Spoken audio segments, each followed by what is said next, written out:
प्रश्न आहे माझा महात्माजींना. मी हिंदू धर्मात जन्म घेतलाय. तर हिंदू धर्मात 33 कोटी देव आहेत. त्यातल्या कोणत्या देवाची पूजा करावी वा ना करावी, कशी करावी, केव्हा करावी, कुठे करावी, कशी करावी, त्याबद्दल काहीतरी सांगावे. देवदेवता सुद्धा ज्यांची पूजा करतात त्यांची पूजा करा, ती सगळ्या देवतांना पोहोचेल. शुद्धात्म्याची पूजा करा. केवळ केवळ शुद्धात्म्याची. समस्त देवी देवतांना सोडून देऊ. सारे देवी देवता राजी असतील, कारण देवी देवता ही शुद्धात्म्याच्या प्राप्तीसाठीच झगडतायत, इतर कशाचीही कामना नाही. करतायत. नंतर तो व्यवहार आहे जो फॅमिलीचा आहे, कुलदेवता आहे, व्यवहार त्यांच्यासाठी करायचा. पण आता मोक्षाला जायची भावना ठेवायची आणि व्यवहारात जो व्यवहार आहे त्यात सर्वांना सांगायचं चला मंदिरात जाऊचं, जायचं सगळ्यांबरोबर. बरं. आणि दादा भगवानांच्या साक्षीने माताजींना नमस्कार करायचा. दादा भगवानांना स्मरून केलं तर सगळे देवी देवता खुशही होतील. दादा भगवान म्हणजे प्रकट आत्मा. म्हणजे बस फक्त एकच. हम्म. धन्यवाद. जय सच्चिदानंद पूज्यश्री. बोला. तसे तर मी लहान लहान दोषांचे प्रतिक्रमण त्वरित करतेच, पण असेच एकटी बसून जेव्हा दोषांचे विचार करते ना, तेव्हा त्याचे प्रतिक्रमण करताना सुरुवातीला तर ते होते, पण नंतर पुन्हा निगेटिव्ह फिलिंग येते. वाटते की माझ्याकडून हे दोष घडतच राहणार आणि तसे ते समाप्त होणारच नाहीत. मग आता त्यासाठी मी काय करू? नाही, प्रेरणाला समजावायचं, दुःखी व्हायचं नाही. बघ, आधी तर काही दिसत नव्हतं, आता दिसत आहेत. आणि जे दिसत आहेत त्यातही आधी जेवढे होते त्यापेक्षा कमी झालेत की नाही? 5-10% तरी शांती वाढले की नाही? हा, पण तरी दोष दिसतातच ना. आणि दिसणार. तेही आता उजेड असेल तर कचरा नाही का दिसणार? हा. कसा कचरा दिसतो त्याचा अर्थ प्रकाश पडला, याचा आनंद मानायचा. हो, प्रकाश वाढला आपल्यातला. आणि शक्ती मागायची, दादा भगवान एकेका कचऱ्याचा समभावाने निकाल करा आणि प्युरिटी वाढवावी अशी मला शक्ती द्या. दुःखी होण्यासारखं काही नाहीये. प्रकाश वाढलाय, त्याच्या आनंदात राहा तुम्ही. आणि प्रेरणाशी बोला की तू वाईट वाटून घेऊ नकोस, दादाजींकडे शक्ती माग आणि जेवढे दोष दिसत आहेत ते बघितल्यामुळेच त्याचे लेयर्स निघून जातील. बघितल्याने, ज्ञाताद्रष्टा राहिल्याने सगळ्या प्रकारचे दोष विरघळून नष्ट होऊन जातील. म्हणजे हळूहळू दोष नष्ट होतील का? ते आणखीनच नवे नवे बांधले जातील. बांधले जातील म्हणजे काय की स्थूल लेअर आधी येईल, नंतर सूक्ष्म लेअर येईल, सूक्ष्मतर, सूक्ष्मतम. हळूहळू जुने बाजूला होतील, वरती जे आले ते नष्ट होतील, खालचे बाहेर येतील. एक अवतार केवळ ज्ञानापर्यंत हा कचरा चालू राहील. ठीक आहे, धन्यवाद. त्यात वाईट वाटण्यासारखं काही नाही. कचरा बघा, बघणाऱ्याला किंमत आहे. कचरा तर निघून जाईल बघितल्यामुळे. आशीर्वाद द्या मला की अशी भावना न वाटावी. बरोबर आहे. वेगळेपणाच्या जागृतीने स्थिरता राहील. जय सच्चिदानंद पूज्यश्री. बोला. मुकेश कुमार. हा, बोला. पूज्यश्री, क्रोधाच्या वेळी 5 आज्ञा ध्यानातच राहत नाहीत कधी कधी. नंतर थोड्या वेळाने आठवतं की नाही? मग सांगायचं मुकेशला, प्रतिक्रमण कर आणि कुणाला दुःख होऊ नये असा व्यवहार कर. क्रोधाने दुःख दिलं गेलं तर त्याच शुद्धात्म्याकडे मनापासून माफी मागायची. हो, चिकट फाईल्स बरोबर टकराव होतच असतात. तिथेही आपलेच कॉजेस बघा. काय अपेक्षा आहेत, काय मोह आहे, काय अभिप्राय आहे. आपले दोष समाप्त झाले तर टकराव कमी होतील, मग का वाढतील, नाही का? बरं. मी मनोहर दिल्ली. बोला. प्रतिक्रमणाच्या विधीमध्ये आपण सांगितलं होतं की जेव्हा एखाद्या समोरच्याला आपण दुःख दिलं तर त्याच्यातल्या शुद्धात्म्याची माफी मागायची. तर माझा प्रश्न असा होता की त्याचा शुद्धात्मा आणि मनोहरचा शुद्धात्मा तत्वदृष्टीने एकच आहेत. तर मग मी आपल्या शुद्धात्म्याची माफी मागितली तर मग त्याचा परिणाम तसाच होईल का मग वेगळा असेल? नाही, फरक यासाठी असेल कारण आपली बुद्धी सांगते की त्याला दुःख दिलं आहे आणि त्या माणसानेही स्वीकारलंय की मनोहर असं बोलला, मला दुःख झालं, म्हणून त्याच्याच शुद्धात्म्याच्या साक्षीने त्या व्यक्तीला जे दुःख पोहोचलंय त्याची मनोहरला सांगायचं माफी माग. त्यामुळे आपण त्याच्या शुद्धात्म्याला बघू, त्याला वेगळं बघणार, त्यामुळे ती मग शुद्ध दृष्टी होईल. आपली चूक बघितली, आपल्या चुकांची माफी मागितली तरी दोष समाप्त होतील. म्हणजे असा व्यवहार केल्यामुळे ॲक्युरेसी होईल, अचूकता येईल आणि दोष बघितल्यामुळे दोषही जातील. आणि त्याच्या शुद्धात्म्याच्या साक्षीने माफी मागितली तर त्यांची राग, द्वेष, वैरभावना उरणार नाही आपल्याप्रती. म्हणजे ऑल इन वन आहे. म्हणजे तसा शुद्धात्मा बघितला तर आपली तत्वदृष्टी पुन्हा एक्झॅक्ट आली असं म्हणायचं. म्हणजे ऑल इन वन आहे, म्हणजे एक्झॅक्ट तसंच करायला पाहिजे. नाही, माझा प्रश्न असा होता की जेव्हा आपण करतो, त्यांची माफी मागतो, तेव्हा हा मनात विचार येतो की आपण आपल्याची मागितली तरीही तेच आहे, इष्टदेवतांची मागितली तरीही तीच गोष्ट आहे. कारण तत्वदृष्टीने तर सारे सेमच आहेत ना, तत्व तर सेमच आहे ना. हो, पण आपण काय करतो की दादा भगवानांच्या साक्षीने, मग अंतरंगातील दादा भगवानही आले, ज्ञानीपुरुषांच्या अंतरंगातील दादा भगवानही आले, आणि दादा भगवानांच्या साक्षीने आणखी दुसरं वाक्य आपण म्हणतो, त्या व्यक्तीच्या अंतरंगात वसलेल्या शुद्धात्म्याच्या साक्षीने. अशा दोन्ही प्रकारे आपल्याला माफी मागायची. कारण ही बुद्धी अशी आहे ना की माझ्या आत्म्याची माफी मागितली, आणखी करत करत करत तसं आवरण येईल आणि ही दखल देईल आणि बाकीचं राहून जाईल. म्हणून म्हणायचं, मनोहर तू माफी माग त्यांच्या शुद्धात्म्याची. आता असं केल्यामुळे काय होईल, तर एक्झॅक्ट दोषही समाप्त होतील आणि आपली आत्मशक्तीही वाढेल. ही बुद्धी म्हणजे- अहंकार नष्ट झाल्यावर असं नाही वाटणार की त्याचा आत्मा वेगळा आहे, माझा आत्मा वेगळा आहे. आता बुद्धी सांगते त्याच्या आत्म्याची का मागू मी माफी, फक्त माझ्या आत्म्याची बुद्धी वेगळेपणा दाखवते. नाही, उलट असं नाही सांगत, म्हणून तर मी आपल्याला विचारतोय ना. नाही, ही बुद्धी मी आता हे म्हणतोय की तत्वदृष्टीने तर सेमच आहे ना, मग कोणाची माफी मागावी की? हा मागा, पण कोणत्या गोष्टीची माफी मागणार? त्याच्या प्रती जो हा. बसलाय त्याला दुःख दिलंय. बस मग तेच सांगायचंय की ह्या गोष्टींची माफी मागायची. नंतर माफी भगवानांच्या साक्षीने मागा, अंतरंगातील समोरच्याच्या अंतरंगातील किंवा दाता भगवान. चालेल, बरोबर आहे चालेल तुमचं. ना? हो चालेल. मग ठीक आहे, धन्यवाद. जितेंद्र कोठारी, बोला. बिकानेरहून हो बोला. वंदन नमन. हा बोला. दीपक भाई, नो कर्म, द्रव्य कर्म आणि भावकर्म म्हणजे काय? हा हा मीच जितेंद्र आहे. आरोपित भावनेने मानायचा तेच भावकर्म आहे. त्यात नंतर क्रोध, मान, माया, लोभ, राग, द्वेष, अहंकार, ममता आली. आता हा जितेंद्र नावाचा पुतळा जो आहे, विचार, वाणी, वर्तन जे आहे त्यालाच मी मानलं. जितेंद्रचा अपमान केला तर अपमान माझा झाला, दुःख व्हायचं, त्यामुळे द्वेष वाटायचा. तो रागद्वेष, ते भावकर्म आहे. आणि जितेंद्र नावाचा पुतळा आहे, त्याला फ्रस्ट्रेशन काय आलं, अपमान का वाटला, दुःख का झालं, त्याचं कारण जे रागद्वेषामुळे जी कर्म चार्ज केली होती ती पुढच्या जन्मात द्रव्यकर्म नावाने रेडी होतात. क्रोधाने हे द्रव्यकर्म, ज्ञानावरण, दर्शनावरण, मोहनीय, अंतराय, नामकर्म, गोत्रकर्म, वेदनीय कर्म, आयुष्यकर्म, अशा 8 प्रकारची द्रव्यकर्म आहेत, पण सूक्ष्मात आहेत. त्यातून हळूहळू फळं येतात, विचार येतात, वाणी बोलली जाते, वर्तन घडतं. म्हणजे हे डिस्चार्जमधून जे दिसतं पंचेंद्रियातून, त्याला नोकर्म म्हणतात. आणि हे नोकर्म आलं कुठून, तर द्रव्यकर्मातून. आणि द्रव्यकर्म कसं उत्पन्न झालं, तर भावकर्मातून. तर द्रव्यकर्म हे चष्म्यासारखं आहे. माझ्या बायकोने माझ्याशी भांडण का केलं, म्हणजे माझी बायको आहे सांगणार, ते द्रव्यकर्म. आणि तिचा द्वेष वाटतो, ते द्रव्यकर्म नाही, ती आपली अज्ञानता आहे. म्हणजे अज्ञानतेमुळे रागद्वेष होतात, रागद्वेषामुळे कर्म चार्ज होतात. आणि चार्ज कर्म जेव्हा डिस्चार्जमध्ये फळ द्यायला येतात तेव्हा व्यवहार होतो, त्याला नो कर्म म्हणतात. म्हणजे नो कर्माने पुन्हा अज्ञानता आहे माणसाची, त्यामुळे पुन्हा माझी बायको म्हणजे त्यात प्रेमही आहे, माझ्याशी खोटं बोली मग द्वेषही आहे, त्यामुळे पुन्हा रागद्वेष, ते पुन्हा भावकर्म. म्हणजे भावकर्मानेच द्रव्यकर्म, द्रव्यकर्मामधून नो कर्म, नो कर्मातून जेव्हा फळ देतं पुन्हा अज्ञानतेमुळे रागद्वेष, असं चार्ज होतं पुन्हा नवीन. आता दुसरा प्रश्न आहे, दुसरा प्रश्न, समकित विषयी. समकित म्हणजे सम्यक दृष्टी, म्हणजे रॉंग बिलीफ, ते मिथ्यात्व आहे. राईट बिलीफ बसली की ती सम्यक दृष्टी. मी शुद्धात्मा आहे, मी अकर्ता आहे, व्यवस्थित करता, ह्या 5 आज्ञांमध्ये ही समकित दृष्टी म्हणजे मी शुद्धात्मा आहे, तो मिळाला आहे. पण मी जितेंद्र, मी यांचा पती आहे, मी फादर आहे, मी यांचा जावई आहे, ती रॉंग बिलीफ, सारं मिथ्यात्व आहे. मिथ्यात्व बाजूला झालं, समकित झालो. गायत्री डेहलानी, जय सच्चिदानंद. दसवंत, दशांश, आय थिंक 10%, याच्याबद्दल जवळजवळ प्रत्येकच धर्मशास्त्रात सांगितलं गेलंय. अक्रम विज्ञानच्या हिशोबाने यावर कृपया प्रकाश टाकावा. काय 10% काय करायचंय? दसवंत देणे आहे. धर्मदाय करण्यासाठी हा 10%. होय. हा, जेवढी कपॅसिटी असेल तेवढं करा. 5% करा, 1% करा, 25, जी इच्छा असेल तेवढे करा, पण करा. कारण जेवढं या शेतीत घातलेत ना गहू, म्हणजे 1000 किलो, ते एवढे 1000 किलो ते तेवढे घातले आणि 10,000 किलो उत्पन्न झाले, तर त्यातले थोडे वाचवा, म्हणजे ते पुढच्या वेळी, पुढच्या काळासाठी उपयोगी होय. येतील, बीज पेरायला.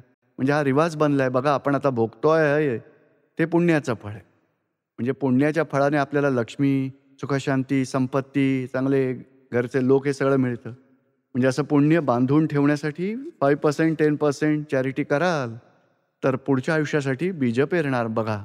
मग पुढच्या आयुष्यात फळ मिळणार आहे. असं आहे. म्हणजे हा निसर्गाचा नियम आहे. हा व्यवहाराचा नियम मग आहे. दान कुठे द्यायचे? दान जिथे तुमची इच्छा असेल तिथे देऊ शकता. जेवण दिलं किंवा अन्नदान दिलं तर आहारदान. एखाद्या गरिबाला आजारपणात बघा औषधं दिली तर औषधदान. एखाद्याच्या शिक्षणासाठी दिले तर विद्यादान. आपल्या सत्संगासाठी दिले तर ज्ञानदान. सिमंदर स्वामींसाठी दिले तर ज्ञानदान. यातला उच्च प्रकार आहे शेवटचा ज्ञानदान. हो, धन्यवाद. पूज्यश्री जय सच्चिदानंद. हं. माझा प्रश्न त्रिमंत्राविषयी आहे. नमो ऐर्याणम आणि नमो ओझ्वाणम म्हणताना कोणाचं स्मरण करायला हवं? अरिहंताणम म्हणजे सिमंदर स्वामी. सिद्धाणम म्हणजे मोक्षास गेलेले महावीर भगवान वगैरे सगळे. आयर्याणम म्हणजे आचार्य भगवंत, ज्ञानी पुरुष दादा भगवानांचं स्मरण करा. हां. थोडे वरती आहेत आचार्यांच्या, हां. तीर्थंकरांच्या खाली, पण ते आपण ते येतातच. ओके. वज्जयाणम म्हणजे निर्मांचं स्मरण करा. ओके, आणि सव्वसाहुणम मध्ये सारे महात्मा आले. बर, हं? झालं प्रश्नाचं उत्तर पूर्ण. ठीक. थँक्यू. मी रोशनी भंगाले बोलतेय नागपूरहून. हं. माझा प्रश्न असा आहे की काय त्रिमंत्र म्हटल्याने कर्म हलके होतात का? त्यांना संसार विघ्न निवारक त्रिमंत्र असं म्हटलं गेलं आहे. हा जप केल्यामुळे मंत्र म्हटल्याने मन स्थिर होतं आणि मंत्र मनापासून म्हटले जातात. आणि हे मंत्र ज्यांना पोहोचतात देवदेवतांना, तर हे ज्या भगवंतासाठीचे मंत्र आहेत पण त्यांच्या मागे शासन देवदेवता आहे, ते मदत करत असतात. आणि मंत्रोच्चाराने आपण ज्या नेगेटिव्हिटीमध्ये जातो ती नेगेटिव्हिटी बंद होते आणि वाटतं आपण मंत्रोच्चार केला आपल्यासाठी रिझल्ट नक्की पॉझिटिव्ह येईल. आपली भावना पॉझिटिव्ह होते मंत्रोच्चाराने. मग पॉझिटिव्ह एव्हिडन्समुळे पॉझिटिव्ह रिझल्ट्स येतात. तोही एक वन ऑफ द एव्हिडन्सेस आहेत. म्हणजे सगळ्या प्रकारच्या देवदेवतांची प्रार्थना होते आणि आपली ही नेगेटिव्हिटी तोडून आपण पॉझिटिव्हिटीमध्ये येतो. आणि आत्मज्ञानी आणि केवलज्ञानी ज्यांना मोक्षगती मिळाली त्यांनाही नमस्कार पोहोचतो. आणि त्यांना नमस्कार पोहोचल्यामुळे आत्म्यास समीप गेलो की सगळ्या प्रकारचे अंतराय, विघ्न, दुःख दूर होणं, निघून जाणं शक्य होतं. जय सच्चिदानंद. माझा प्रश्न असा आहे की आपण नेहमी सकारात्मक विचार करायला हवा, पण नकारात्मक विचार येतातच. निगेटिव्ह विचार आले तर निगेटिव्ह बरोबर पॉझिटिव्ह येतातच. तुम्ही करत नसता, ते उत्पन्न होत असतात. म्हणजे नोट डाऊन करायचं, त्याच्यासमोर पॉझिटिव्ह लिहायचं. जास्त वेळा करायचा असेल तर एकाचा 5 करा. जास्त विचार करायचा असेल तर, नाहीतर एकाचे 2 करा. दुप्पट तरी करा. एक निगेटिव्ह आला तर डबल पॉझिटिव्ह लिहा. आणि हळूहळू निगेटिव्ह का येतात तर त्यामागे आपली बुद्धी, आपला अहंकार, ते आपल्यातले दोष आहेत म्हणून निगेटिव्ह दिसतं. निगेटिव्हचं प्रतिक्रमण करायचं आणि पॉझिटिव्हमधून मग सेटिंग करायचं. ते हळूहळू समाप्त होईल निगेटिव्ह. जय सच्चिदानंद. जय सच्चिदानंद. पूज्यश्री. बोला. बघणं उमाशंकर शुक्ला बस्ती. बोला. बघणं आणि जाणणं एकाच वेळी घडण्याविषयी दादांनी आप्तवाणीमध्ये सांगितलंय. त्याविषयी थोडंसं समजवावं.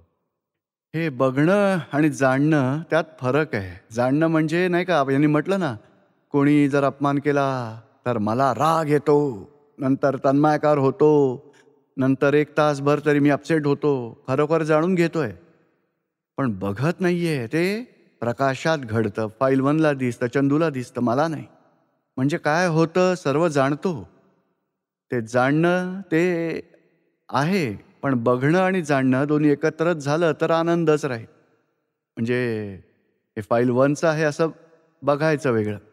जाणणं म्हणजे डिटेलमध्ये जाणता. हे अशा प्रकारे घडलं, हे झालं, त्याने असं म्हटलं, नंतर मी म्हटलं, तो खूप चिडला, मग मी डबल चिडलो, असं सारं जाणतो तो. ते सारं जाणल्यावर साऱ्याकडे अलिप्तपणे पाहायचं की हे फाईल 1चं आहे, माझं नाही, मी तर शुद्ध आत्मा आहे.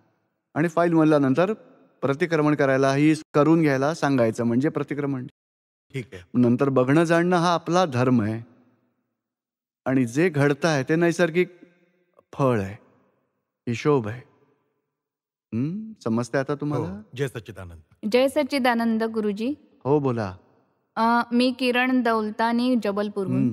हं. पूज्यश्री, माझ्या मनात खूप काहूर माजलंय आणि खूप मन अशांत आहे आणि मनात सारा दिवस सतत विचार आणि भावना उसळत असतात आणि असं वाटतं की म्हणजे एकदा एक सांगेल मन हे की चुकीचं आहे, दुसरं मन पटकन सांगेल की नाही हे चूक नाही आहे, हे बरोबर आहे.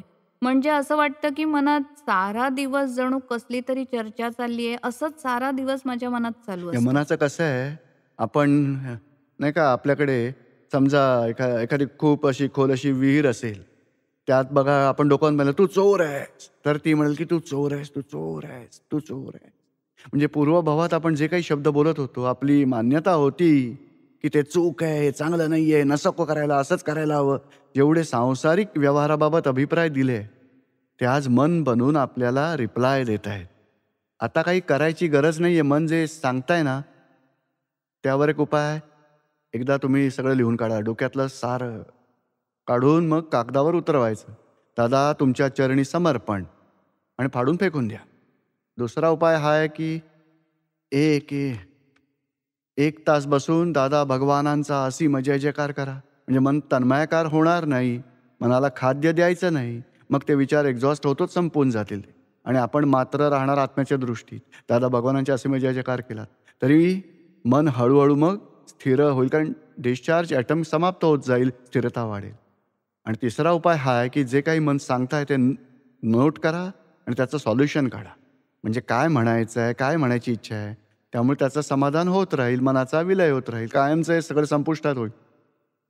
टेम्पररी आधी 2 उपाय टेम्पररी आहेत आणि हा तिसरा आहे तो कायमचा आहे. मनाचा पॉइंट ऑफ व्ह्यू समजून घ्यायचा आणि त्याला ज्ञानाने समजावायचं. असं हे सॉल्युशन आहे. हां, समजतं ना आता तुम्हाला? हां. आणि पूज्यश्री, म्हणजे बुद्धी ना फारच चालते. एक नाही, ती प्रश्न बुद्धी, मन आता सगळं एकच. ते 4 आहेत ना, सगळ्याला मिळून अंतःकरण म्हणतात. ते सगळं वादळ निर्माण करतात. आपण त्यांच्याकडे दूरस्थपणे पाहायचं. बुद्धी चालते, मन धावतंय. या किरणचं मन काय सांगताय ते बघा आणि हे उपाय सांगताय आणि हे उपाय करत राहा मग. होय. जय सच्चिदानंद. जय सच्चिदानंद. जय सच्चिदानंद. उमाशंकर शुक्ला, बस्ती. हो, बोला. ज्ञानविधीनंतर समजा काही कारणांनी 5 आज्ञांचं पालन नाही होऊ शकलं, हं. तर त्या ज्ञानविधीचं त्यांच्या जीवनात काय महत्व उरणार? काही नाही, तिकीट काढलं, ट्रेनमध्ये नाही बसला तर घरीच राहाल. ट्रेनमध्ये बसला तर मुंबईला जाल. तिकीट आहे आणि तिकीट कसं आहे, याची तर ही डेट फिक्स आहे. 7 तारखेच्या ऐवजी 8 तारखेला गेला तर पुन्हा पाठवतील. आम्ही काय सांगतो की बाबा ट्रेन जोवर चालू आहे तोवर तुमचं तिकीट व्हॅलिड आहे. 5 आज्ञा तिकीट आहे मोक्षाला जायचं. पण पूज्यश्री, नाही वापरलं तर पेंडिंग राहील. कर्म त्याला धक्के देत राहतील, दुःखी होत राहाल. आज्ञा वापराल तर कर्म समाप्त होतील, मुक्तीचा अनुभव वाढेल. तेवढाच फरक आहे. पण पूज्यश्री, सत्संगातही सांगितलं गेलंय हं. की करोडो जन्मांचं पुण्य जेव्हा एकत्र येतं तेव्हा ज्ञानी पुरुषांचं दर्शन होतं हं. आणि त्यात 10 पटीने वाढ झाल्यावर हा ज्ञानविधी होतो. आणि मग जर का आपण 5 आज्ञांचं पालन केलं नाही तर मग हे 0 होईल. आपल्या नाही, एवढ्या झिरो जन्मांचं नाही. फळ झिरो होत नाही, झिरो नाही होत. तिकडेच थांबतं. तुम्ही बीज टाकली, पाणी टाकलंच नाही तर ते तसंच पडून राहील.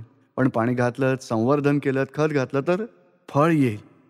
ते 4 दिवसांनंतर सुरू कराल किंवा 4 वर्षांनी सुरू कराल, तेव्हा पुन्हा फळं यायला सुरुवात होईल. किंवा मग पुढच्या जन्मातही येऊ शकतं. पुढच्या जन्मातही मिळू शकतात. लिंक मिळेल त्याला ज्ञानींची, नक्कीच मिळेल. बरं. जय सच्चिदानंद. जय सच्चिदानंद. जय सच्चिदानंद पूज्यश्री. मी ग्वालियरवरून अरुणा कुशवा. माझा प्रश्न असा आहे, मला सामायिकी नीट नाहीच जमत. नीट जमत नाही पण करता ना. दोषच समजत नाही. मी कसे बघू? कृपया आपण प्रकाश कोणाला टाकावा. दुःख दिलं जातं का तुमच्यामुळे? होय. मग त्यालाच दोष म्हणतात. कोणी काही बोललं, काही व्यवहार केला, आपल्याला दुःख होतं का? होतं. तोच दोष ज्यामुळे दुःख होतं किंवा दुःख दिलं जातं कोणाला आपल्याकडून. या दोन्हींकडे सारखंच बघा, त्याची माफी मागणं सुरू करा होय.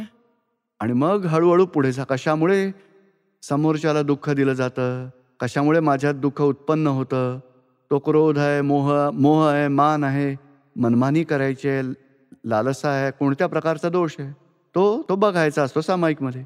होय. दुःख दिलं गेलं त्याचं प्रतिक्रमण करा आणि कशामुळे ते दिलं गेलं ते बघा, ते सामायिक. हळूहळू जय सच्चिदानंद. जागृती ठेवा.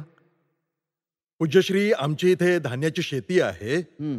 तर त्यात करोडो जीव मरतात. त्यामुळे आमचं काही कर्मबंधन होतं का? बनतं तर खरं, पण आपण प्रतिक्रमण केलं तर वाचाल. बरं. कारण काय, जीवाची हत्या आपण पूर्वभावातूनच घेऊन आलोय. शेती करणार आणि भाज्या पिकवणार, औषधं फवारणार, त्याचं फळ आलंय. आता नवीन बीज सुधारा. एक तास, अर्धा तास, 15 मिनिटं बसून माफी मागा आणि शक्य असेल तेव्हा ऑर्गॅनिक शेती केली तर चांगलंच आहे, किंवा व्यवसायात बदल केला तरी चांगलं. हिंसा तर होतेच आहे, पण माफी मागितल्यामुळे दुसऱ्या भावातल्या जबाबदारीतून सुटका होईल. जय सच्चिदानंद. अनिता चनगोडा, बोला. समभावाने निकाल नाही होत त्यावेळी क्रोध येतो. मग प्रतिक्रमण करायचं. नसेल होत तर आपण भावना पक्की करायची, आणि तरी झाला विषमभाव तर सांगायचा अनिताला की प्रतिक्रमण कर. प्रतिक्रमण होते. बस, हळूहळू कमी होईल. आणि चिकट हिशोब आहे ना, जरा वेळ लागेल. जय सच्चिदानंद. हं. पूज्यश्री, आपण काल सांगितलं होतं की घरात डासांना, झुरळांना मारू नये. हं. पण आपण त्यांना नाही मारलं तर तेच आपल्याला त्रास देतील आणि आपण घरात झोपूच नाही नाही, शकलो नाही. तर. नाही, मच्छरदाणीत झोपा. मच्छरदाणी बांधायची, आत झोपायचं. ते बाहेर राहतील. जय सच्चिदानंद. तुम्ही बाहेर फिरा, खिडकी उघडी आहे, जा बाहेर जा, खा प्या, मजा करा. इथे नाही यायचं. मारा बिरायचं नाही. मारून कधी डास कमी होत नाहीत, आणि मारण्याच्या हिशोबाने डास जास्त चावतील. तयारी ठेवा. पण ते लोक काय म्हणतात की तुम्ही लोक जागता तेव्हा आम्हाला खूप त्रास देता, आता तुम्ही झोपाल नंतर आम्ही तुम्हाला त्रास देऊ. हिशोब वसूल करतात, सोडत नाहीत. आणि झुरळांना त्यांना तर मारायलाच हवे ना. नाही, ते तर त्यांचा तो सीझन असतो ना, 4 दिवसानंतर संपून जातील, आपोआप निघून जातील. बरं. आता तुम्ही स्वच्छता वाढवा, स्वच्छ ठेवा आणि नीटनेटकं ठेवा. आणि आपला हिशोब आहे, आपला जेवढा द्वेष तेवढा जीवजंतूंचा उपद्रव वाढतो आणि आपल्याला दुःख आणि त्रास देतात. जेवढा आपण शुद्धात्मा बघाल, रागद्वेष बंद कराल, हळूहळू ते तुम्हाला त्रास द्यायला आपल्या घराच्या जवळ येणारच नाही, दुसरीकडेच जातील. ओके. जय सच्चिदानंद. जय सच्चिदानंद पूज्यश्री. सुरुची, गाझियाबाद. बोला. पूज्यश्री, पुद्गल बरोबर तन्मयाकार होते. रिअल आणि रिलेटिव्हला वेगळे बघता येईल अशी दृष्टी आणि शक्ती द्यावी, आणि निरंतर निर्विकार राहावे. आधीचा जो कचरा भरलेला आहे तो येतो आणि दृष्टीला पडतो, म्हणून शक्ती द्यावी की प्युअर होता येईल. आणि प्रश्न माझा हा आहे की आपण काल म्हटले होते आत्मा जो आहे तो अलख निरंजन आहे, तर अलख निरंजनचा अर्थ थोडा समजवावा. अलक्ष म्हणजे लक्षात येत नाही, निरंजन म्हणजे कर्माला टच होत नाही. तो अलख लक्षात येत नाही कोटी उपायांनी, कोणत्याही काळामध्ये. फक्त कृपेमुळेच, ज्ञानी पुरुषांच्या कृपेमुळेच लक्षात येतो. आणि तो आत्मा असा आहे की त्याला कोणत्याही कर्माचा गंज चढतच नाही. तो निर्लेप आहे, असंग आहे, मुक्त आहे, आणि कृपेमुळे प्राप्त होतो. दीपक भाई, हा अलख निरंजन शब्द मी 10 वर्षापासून शोधत होते. मला त्याचा अर्थच समजत नव्हता आणि मी स्वतःही विसरून गेले होते. काल तुम्ही तो वापरलात आणि माझे समाधान झाले. त्यासाठी खूप खूप धन्यवाद. छान. आणि कृपया आशीर्वाद द्यावा की एक अवतारी मोक्ष मिळावा. हो.